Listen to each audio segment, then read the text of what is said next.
Yo,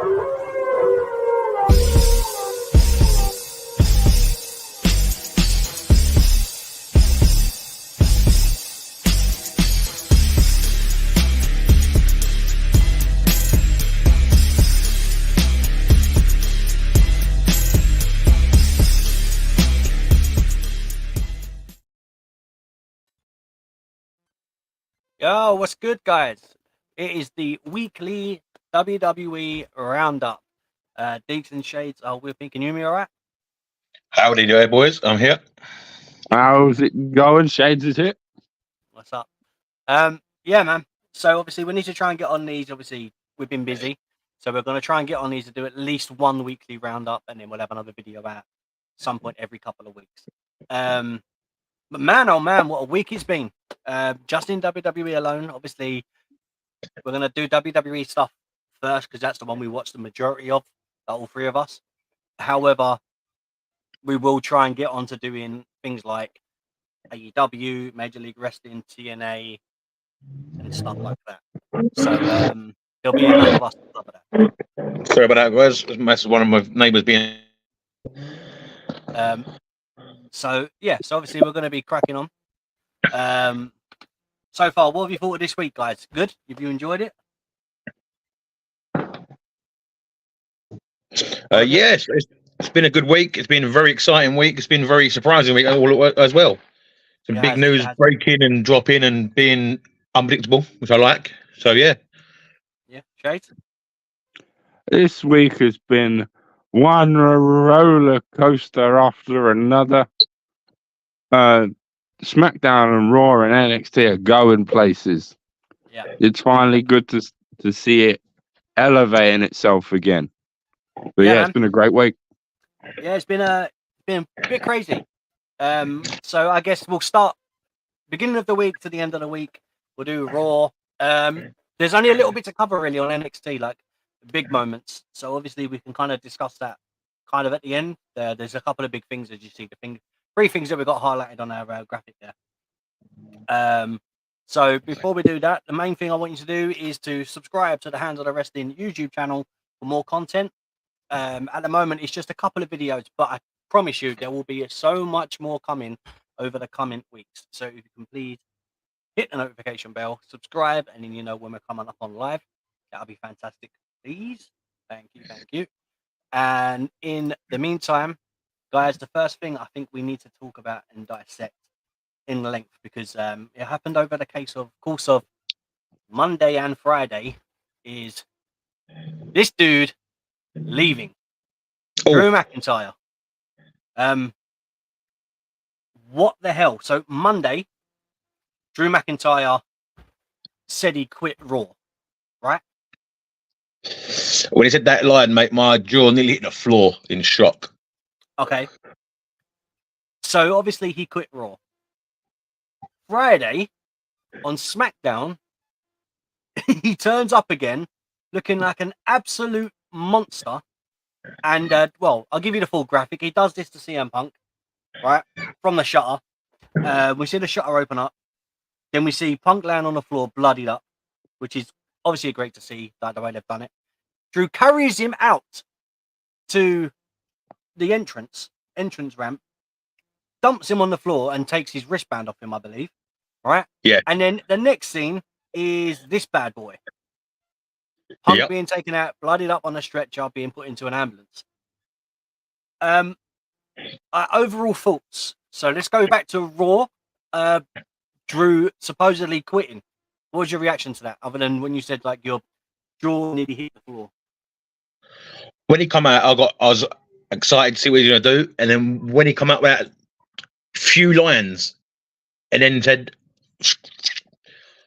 copying Drew here, sorry for the language, screw his company, I'm quitting, my jaw hit the floor nearly. I was in shock. I thought he was going to go off on one, but he didn't. And I was in complete shock. All right, Shades, what do you think? Well, what do I think of Drew McIntyre throwing his toys at Pram? He's been screwed a lot. Yeah. He pulled a CM Punk move with the screw this company, I quit. He took his ball, went home for a week, come back, done Punk over. I'm just looking forward to seeing what's next. All right. And then so we've done that. So let's get on to. I was very shocked. However, I felt like this wasn't the end of Drew. That there was something in the works. 100% there was something in the works. I mean, he's only just recently signed a new contract. If they didn't announce that he had signed his new contract, him saying he quits, I would have been. I think it would have been dealt with kind of a little different.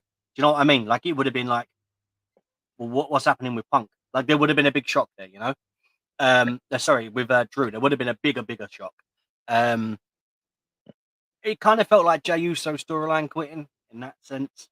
But I loved it. I loved the moment.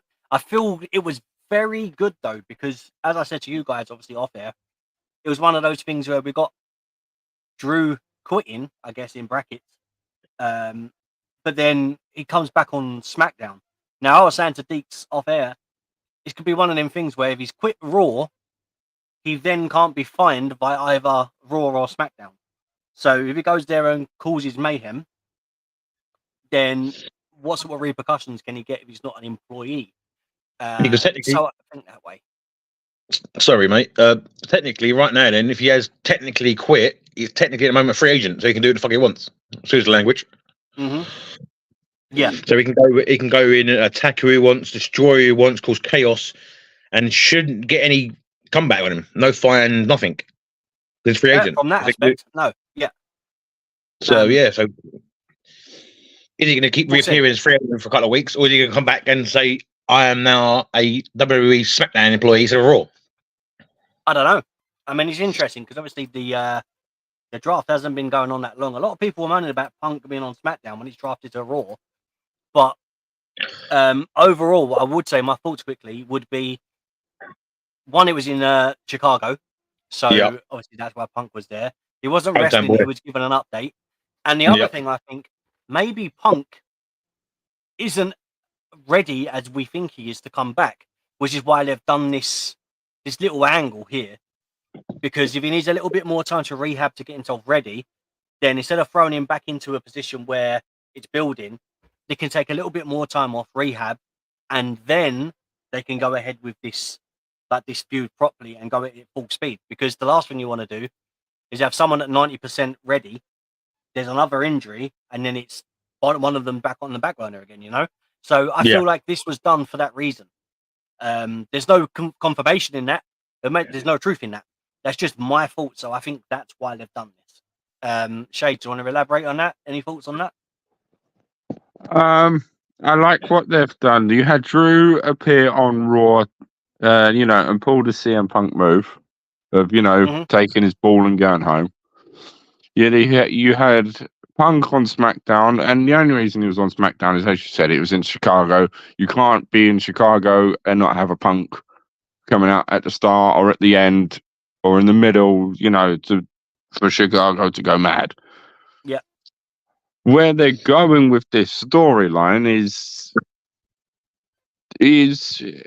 not really that easy to predict now. Because because you got to think the championship that Drew wants is with Priest.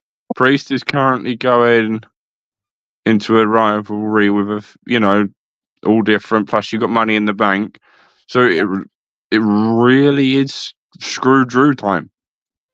Because you can have someone with Money in the Bank. We don't know all the competitors that are in there yet because there's still matches that need to be done.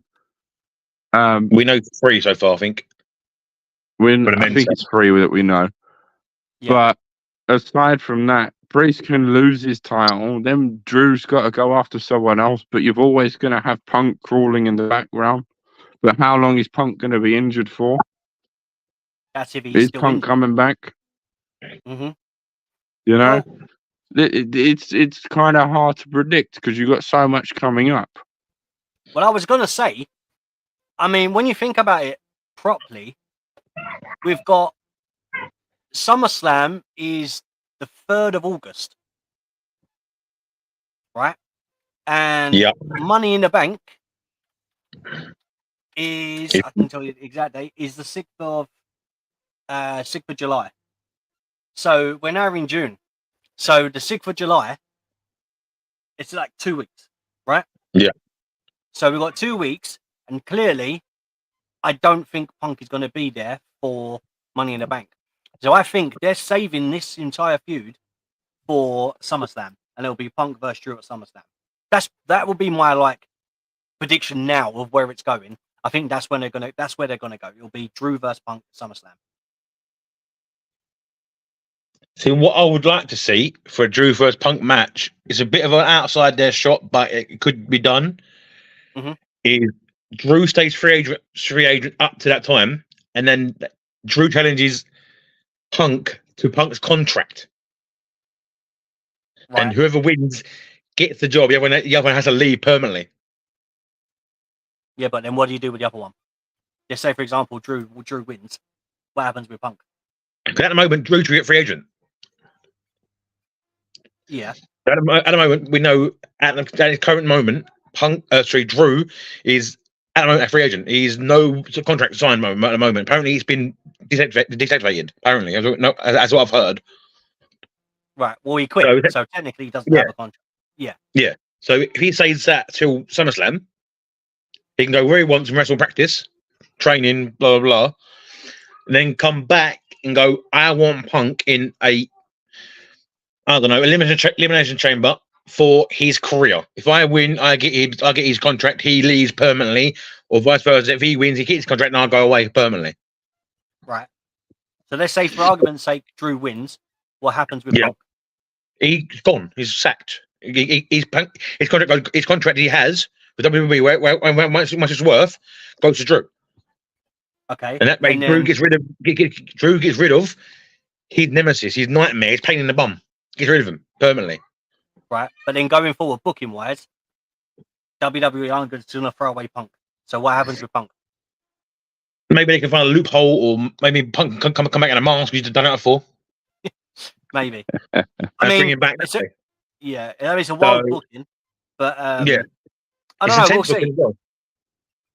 So, all right. Like they've done in the past with Kurt Angle and Edge, hair versus hair match. That kind of setup. Yeah. I know what you mean. There's one thing for a contract. Yeah. Go on, Shade. There's one thing that I want to see for certain. Whether it's for a title, whether it's for a Money in the Bank thing, whether it's for career versus career, whatever, I don't care. But it needs to be a weapons match, street fight, steel cage, Hell in a Cell, I don't care. The fact with what they've done so far, when they eventually get one-on-one, it can't just be just a normal match. It has to be some form of stipulation, weapons, get violent, get gruesome.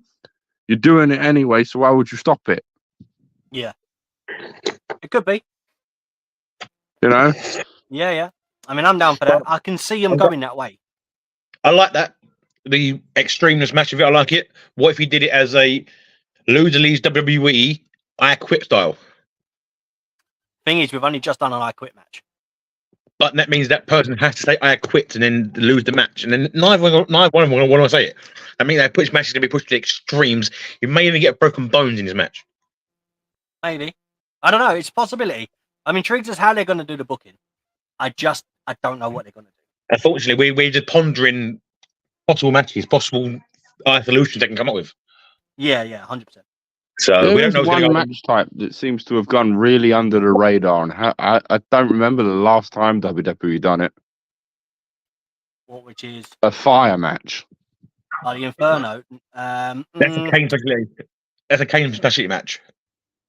The Infernos are okay, but it depends. Like, really when I mean Drew and Punk need to go extreme, like combine it, a street fight, make fire, everything. Just throw all toys out the pram that you possibly can. Go mad. I'll be honest. Like, Drew's been screwed out of title opportunities. Punk's been done over and then been royally done over recently. It needs to be something special. I'll be honest. I do not see them doing a street fight Inferno match. I don't even know where you'd even how that How even do you set start. that up? My brain works in mysterious ways when it comes up with matches. All right, let's get off of the One last thoughts on the Drew more thing. Sorry, mate. Stealing a line from Punk used in his promo on Raw. I thought I buried his career quicker than I wanted to. How about that kind of match? Buried alive match. We ain't had one of them for a while. I mean, yeah, I just don't think it suits the guys. I like my thoughts is like It it'll be a suits strap Drew. match. No, I think it'll be like a strap match or something That's like cool, that. 'Cause, you know, I mean, they've done them in AEW and they looked amazing. We had we had Punk versus MJF in a strap match. That was insanely good. Like I feel like it's going to be a stipulation like that. I just don't see one of them leaving yet. You know? Yeah, I just don't see if they put a career on the line, then fine. But it needs to be done a specific way. There's got to be a loophole. There has to be something in place. But yeah, I don't know. I don't know what that is yet. I'll be honest. I don't know what that is. Let's get into some other interesting news then. So obviously we got that. That was Raw into SmackDown. While we're still on Raw, I want to talk about something that I think everyone's been kind of talking about for a very long time, and we've only just got answers. Guys, the Wyatt Six are finally here. Let me give you a full graphic so you can see the beauty of it all. Like, insane. That is absolutely insane that we finally got the Wyatt Six. All the cryptic messages, all the stuff that we've been seeing for like over a month now is finally here. What are your first thoughts seeing all of this kind of come together when the minute we got the door open, I guess, from the Firefly Funhouse? Like, what were your first thoughts? Go on, Shaz, you go first, mate. Where do you begin? They have finally arrived on Monday Night Raw. Who knows if they're going to appear on SmackDown? But one thing I will say is I love how they, how everything was set up for them to appear. Just the sheer amount of chaos that they showed, that they inflicted in the dark. I say in the dark because we didn't actually see it. We just got that little camera tour. Yep. Of what they done. Outfits, incredible attires, incredible looks, incredible. There's so much potential here for these guys, and carrying on Bray's legacy as well. Like, you're carrying a lot of weight. There's a lot of weight on their shoulders. Yep. And you've got the thousands of Wyatt fans, Fireflies in the WWE universe that are looking at this and going, well, one, how are you going to promote them? Two, how are you going to carry on Bray's legacy in the right way? And three, how special are you going to make this? How long is it going to last? Now, I'll be honest, it could go really well and they could, last years and years and years and years, or we could get them for 8 months to a year and then they drop off. It all depends how they're booked, how it goes. But so far, from that big reveal, 10 out of 10. Very well done. Yeah, I really enjoyed it. I do want to say, let me get the graphic up and I'll give you a rundown of who's who. All right, so we'll go on right at the front. Obviously, if you remember the Firefly Funhouse, obviously Bray had his puppets, right? So right at the front, Nikki Cross, Sister Abigail is supposedly Abby the Witch, and then to the left of that, we've got that's Huskus the big boy, obviously which would be Husky Harris, obviously Bray's previous guy when he was in NXT. If you remember him, he was the army tank with a Ferrari engine. I remember that. Then we've got Dexter Loomis, which is Mercy the Buzzard, obviously to the right of Nikki Cross. Then behind Nikki Cross, as you can see, we have Uncle Howdy himself, which obviously is Bo Dallas. And then to the next to Bo Dallas, Uncle Howdy, is the returning Eric Rowan, which obviously was one of the members of the original Wyatt family. Man, they look great. Like the masks, insane masks. The entrance, the debut, everything about it just felt like this is Wyatt. Like this is Bray Wyatt's vision. Obviously, sadly, we'll never get Bray with them. However, there is a theory that yes, there's 5 of them, and they're called the Wyatt Six, with the SICK and then with the 6 on it. And there is a theory that there will only be 5 of them because the light is the remembrance of Bray Wyatt. Yes, the light for 6 member. Yeah. Yeah. And I like that. If they add Alexa Bliss back, obviously, because Alexa had something with Bray, whatever that was, I'm still intrigued. But we'll see. We'll see where it goes. But man, the thing, everything about it was just insane. Absolutely insane. It was such a cool moment. And I'm all for it. One more thing to add. Can you bring up the full graphic? Yep. The sheer amount of detail in their attire. Eric Rowan's hammer with the word help. Yeah. You've got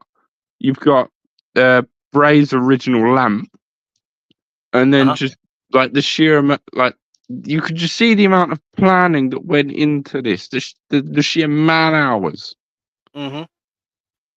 Right. Also, far right, red armband. Bray wore that for one of his attires. Now he's got it. Uncle Howdy with the top hat. Yeah. It ties in. Like there's so much there that ties in with Bray and what Bray has done and attires that Bray has had and things that tie in with Bray and the Firefly Funhouse. But this is probably one of the best attires in a faction that we've had in a long time. Mm-hmm. Like they've actually creative, and these guys and designers have really worked well and hard. Now they see them put pen to paper and put boots in the mat. Yeah. I don't know if Uncle Howdy, when he first arrived, I think it was 2 years ago, had long hair or not. I don't remember. People can tell me in the comments. I'd love to see it. Thank you very much. But I like if he didn't, if they had added it to him, which is a Bray Wyatt look, which was classic Bray Wyatt, the long hair. So Uncle Howdy had like long blonde hair. Yes, he hasn't. He's got dark hair. Yeah, so he's got dark hair now, but it's what's it called? Dreadlocks. Dreadlocks, yeah. And it's kind of that was that Bray Wyatt-esque signature. Hair. Yeah. I mean, I put a full graphic up. Obviously, you got Mercy the Buzzard. Obviously, sitting there with dreadlocks. Same look. Well. Yeah. I like how they added that to it. Like the essence of Bray, he's here. Yeah. Kind of thing. With the hairstyle, the lamp, the creative design of their outfits and things like that is added in. Like Bray Wyatt is here. We are created by him, kind of thing, in his image. Mm-hmm. You know, so it's like, yeah. But I do like it. I like the appearance. I like the way they did it. The carnage they caused was amazing. Knocking out cameramen, production crew, wrestlers, destroying things. It was amazing. It was epic, and I thought it was a wicked comeback. Yeah, I'm wondering something now. Was because obviously in Gorilla, Triple H would have been in Gorilla. Yeah. I can't remember if he was on the floor or not. No, so there was just like random bodies on the floor and like blood spatters and stuff like that, blood stains and stuff like that. There was no. Because of the darkness, it's really hard to tell who's who. The only person I could really tell it was one of the rest of it was Chad Gable. Yeah. So. But I couldn't tell anyone else really by a look because it was so dark. So the thing with Chad Gable was there was another thing in the crypticness of what was going on with Gable, and there was something to do with something happened with I'm not sure if it was a graphic, and Gable's it would just come up CG, and obviously you got Chad Gable, Chelsea Green. There was a couple like people trying to put a name to the I remember that. Yeah. And it was literally I think on the day of the debut, and And yeah, so obviously Chad Gable's laying there. People were saying he's got like a shot like on his head. And people were saying, oh, obviously they destroyed Gable. But so basically since then, Chad Gable was removed from the Money in the Bank qualifier, then got re-added, saying that he feels like he's fit enough to do it. So this could be interesting, and I think come for the Money in the Bank qualifier match, I think we're going to see Gable disappear again. Something's going to happen to him. I think because he's tried to like overcome this moment. I think we're going to see something else happen with Chad Gable. Good. So, a little throwback, a little weirdness. Do you know when Bray first arrived and he tried inducting people into his organization or crew or however you want to put it? Yeah. Mm-hmm. Maybe Chad's their first target. It could be. Because he just lost his crew. He's had for years and had built up for the last couple of months, last year. Maybe this is his chance now. He's going to get a new crew, be in charged by Uncle Howdy, be in charge of him. He can be like their lackey or something. It's possible. Bouncing off of that, I can see them doing something where, because obviously the idea of Howdy is setting them free and finding them and rediscovering them and giving them a purpose. And if Gable, as the heel, is being disloyal and treating obviously the rest of Alpha Academy disrespectfully, then maybe the reason he's targeting him is for that. So because they're being treated badly, that's why he's doing it. You know, that's what I was thinking. In my opinion, I was thinking as well. So we're on the same wavelength. Yeah, so there could be that. Final thoughts before we get on to like the big thing for the end of it on SmackDown. I'm looking forward to it. Mm-hmm. I'm looking forward to next year next as well. It's gonna be interesting to come up next. We'll see. We'll probably find them on Raw. Finally, then, guys, the thing I think that I popped for the most. Obviously, I enjoyed the Wyatt thing, but we knew that was coming. Like the Wyatt 6 thing, the Drew thing, obviously the quitting, and then it was shocking that he come back on SmackDown, but we knew he wasn't quitting fully. To me, though, this moment here, right, was insane. Insane. Like the Bloodline, I feel now looks so much more complete. No. I don't know what you guys think. No. Obviously, I know. Hang on, we'll discuss it. But for me, having the Bloodline like this is very, very interesting. But obviously, we've got Solo Sikoa, Tama Tonga, Tonga Loa, and Jacob Fatu, right? Which is obviously Jacob Fatu, the new guy, the Samoan werewolf. Man, like his debut, and then obviously just coming out and then attacking them, obviously, because the idea of Solo begging for help and all of a sudden starts laughing. Loved that moment. And then having Jacob Fatu come out and basically attack them. And then Samoan splash Cody Rhodes from the top of the turnbuckle onto the announce table was great. But yeah, for me, I think it was such a good debut, and I love the look of this Bloodline. It's not the original. It's no Roman. There's no Jimmy or Jay, Sami Zayn. There's something else. But do you know what I mean? There's something there. I really like this. Like, I really, really like this. Now, to me, this now feels like it's fully complete as the new. I disagree. Okay, why do you disagree? I disagree. All right, let's look at new guy. He looks like a mix of Roman Reigns that was in the Shield with no body vest. This isn't the original Bloodline, no. But I'll quote what Cody said. I think it was either Cody or Punk. Solo is just a cosplay version of Roman Reigns.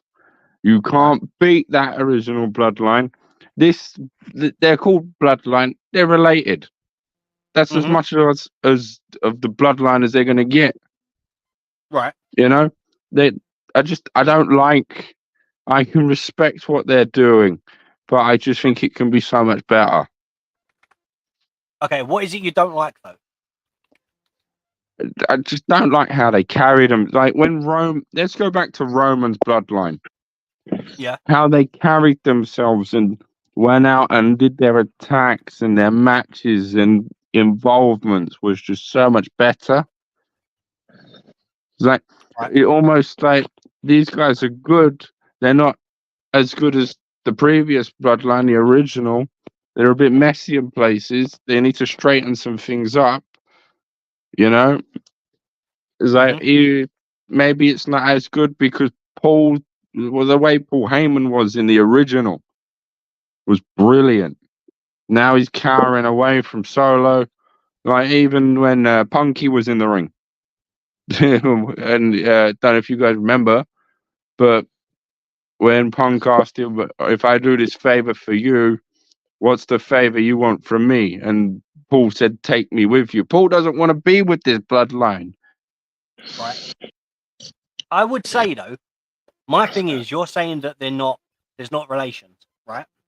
No, I said they're related. Okay, so we've got Solo and Jacob Fatu, the ones at the front. There's a relation.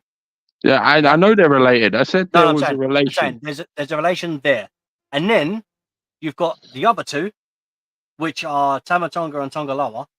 Yep. They're related, yeah, via Haku. Yep. Yeah? And that's the only part of bloodline that I see. Hang on. But if you remember, there is a blood oath between the Samoan family and the Tongan family, which is why Haku, The Rock, and all the other guys look at Haku as an uncle. There's a blood oath. It's a ritual, a family bondance. Two families coming together. It's a blood oath, right? It's a spiritual thing. So technically, they are family. That's how they're looking at that. So this is why this is a new bloodline. And that's why I like it. Because it's not just Roman and Jimmy and Jay. This is something different. That's why I like this. It's got more of an interest for me. I can respect that. But I think when Roman's finished in his Hollywood times and sitting at home drinking whatever he's doing, he needs to come back and needs to sort some things out. Okay. Deeks, you've been very quiet. What's your thoughts on this? I agree with both you boys. I do like the new bloodline, but I don't like the new bloodline. But I can sort out Shay's problem straight away. The reason you don't like the new bloodline is because there's no control. These guys are not under control at all. These guys have been told to release themselves, go berserk, be animals, which they actually are animals. The WWE have said it multiple times. These boys are animals. That's why you don't like them, Shades. I would also say, just to elaborate on what you said, right?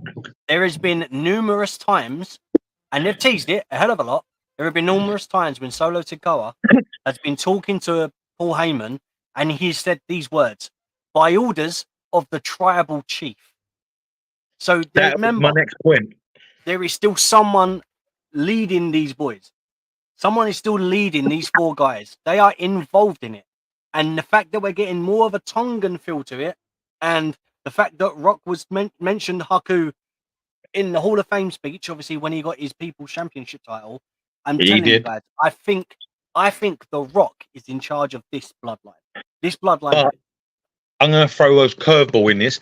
There is still a member of this wrestling bloodline who we haven't seen yet, and he's in wrestling organization somewhere else.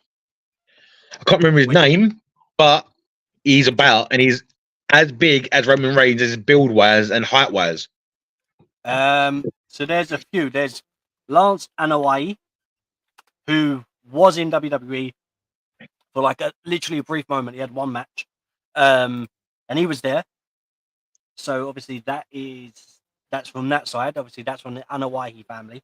I feel like I've said that right. His father is Samu, part of the Wild Samoans and the Head Shrinkers. His uncles are Alpha and LA Smooth.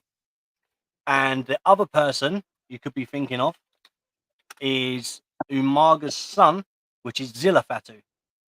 I don't know if you mean him. No, I think his name's Jacob something. That's just Jacob's there now. No. The one I saw didn't have this sort of look. It was a bit more beefier, like Roman Reigns' build, and he had tattoos like Roman Reigns got. He hasn't. He hasn't got tattoos. Let's have a look. Ski. I can't remember his name now. I've seen him about 2 years ago. I think I see him. If we find him, guys, if you know in the comments, obviously let us know. But yeah. So other than that, though, what's your thoughts on this? If this come out as a brand new stable and there was no Bloodline before, would you be like, this is incredible? Oh yeah, hell yeah, well on. So, same for me. But I mean, I really enjoy it. I think this is sometimes you have to step away from the big thing to kind of see what else is going on, you know. And I think we're finally getting that. We are finally getting something different. You know, it's always great having it about Roman and things like that. But, you know, Jay's outside now doing his thing. Jimmy's off at the moment. Obviously, he got kicked out of the Bloodline. And then obviously we got Tamatonga, Tonga Lowen, and now obviously Jacob's in there. Like, it's interesting, man. Like this is something new for the Bloodline. And all four of these guys so far have done exactly what they needed to do. They've caused some destruction. Oh yeah. So, you know, They've I reckon come it in, can get better. Yeah, they can get better. I've got a feeling that in the next year, these four Samoan boys, as the new Bloodline, will be holding gold one somewhere, either tag team or mid card title somewhere in these four in the next year. I guarantee that. I think if anyone's going to have tag team gold, it will be the Tongan brothers, Tammy and Tama and Tonga. I would say, strangely, if you've seen Jacob Fatu in like Major League Wrestling and stuff like that, MLW and stuff that he's done on the Indies, I don't know how much of this kind of stuff you guys have seen of him. But I've seen clips of what he's done in the past. But he's a powerful guy. He's mean as well. So yeah. But he can talk and he can wrestle, and like I feel if he could outshine Solo Sikoa very, very easily if they give him the ball when he'd run with it. Because I'm telling you, man, like he is so good, like so good. It is insane.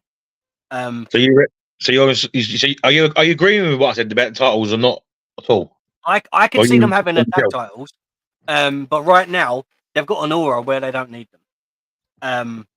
But down the line, I would like to see them have tag titles. That'd be interesting.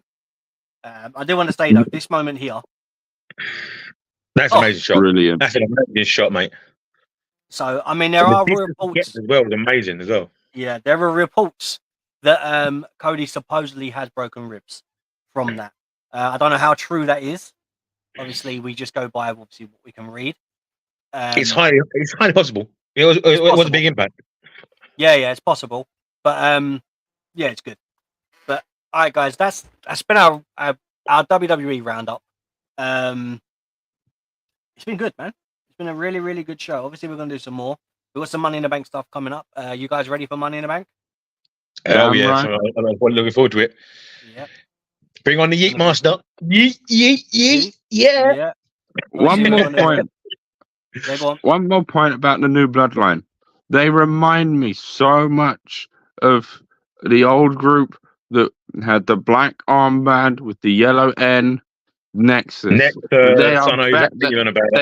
They remind me of the Nexus so much, but in such a more better way. This is, man, they're solid. This is an actual unit.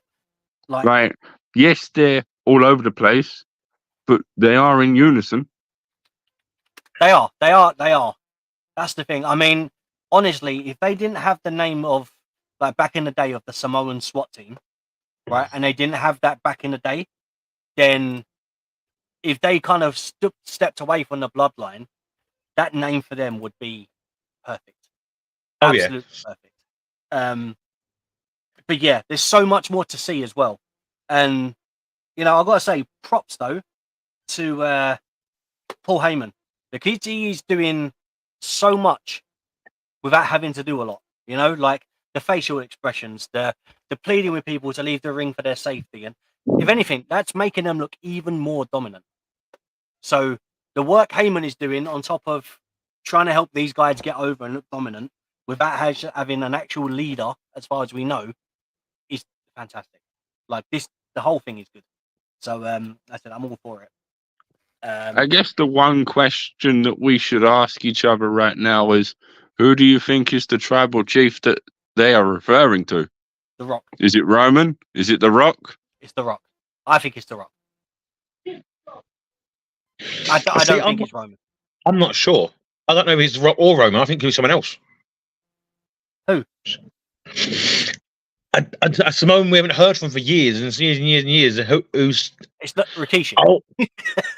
No, I wasn't thinking of Rikishi. I was thinking someone older than Rikishi. Well, you got Arthur and Seeker. The Rock. I don't know, man. Like, there's got to be someone. I don't think it's Roman or The Rock. These guys are not even in any kind of control. The Rock and Roman have these boys drilled in and controlled more. It's someone above The Rock in that. So this is why I think it's The Rock, okay? Because at the moment, obviously, The Rock's away in Hollywood. If he's left everything to Solo is, I don't want to say not in control, because obviously he knows what's going on. He's brought in both Tongans, and now he's brought in Jacob, right? Accordingly, that's as far as we know.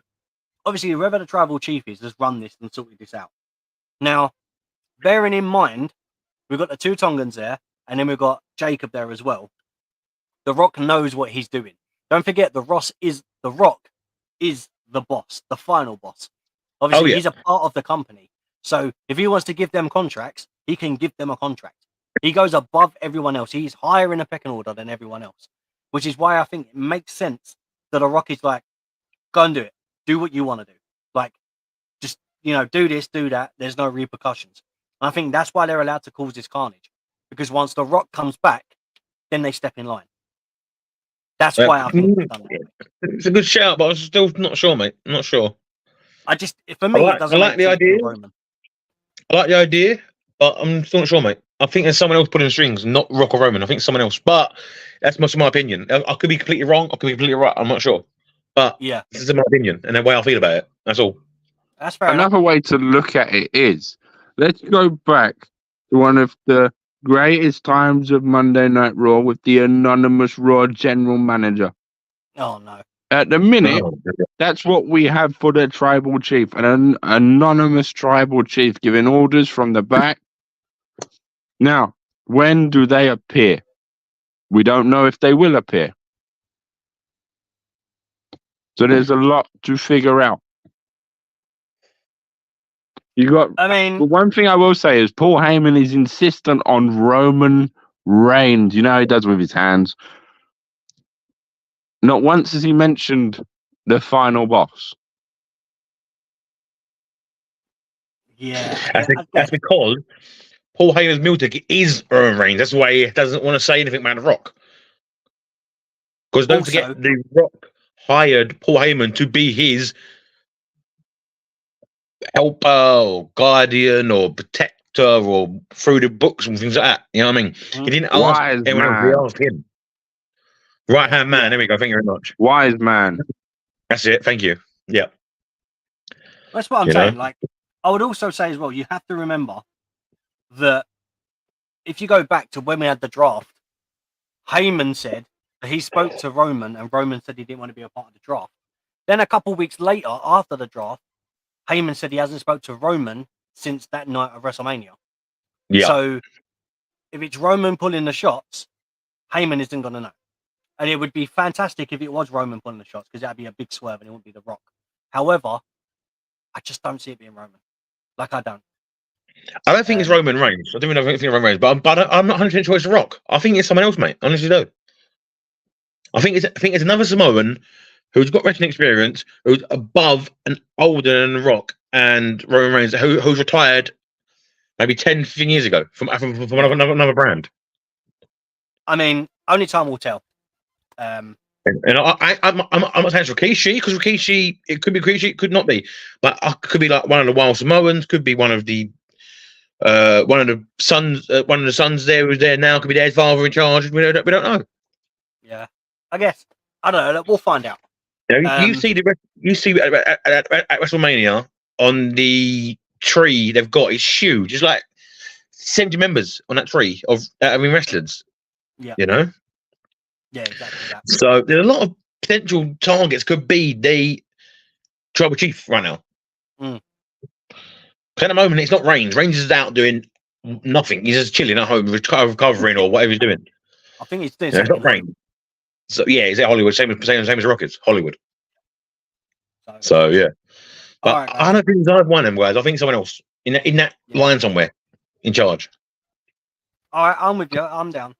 So, all right, guys, listen, that's been this week's roundup. We will be back with some predictions and a couple of other videos soon. Until then, guys, we'll speak to you later. Peace. Peace.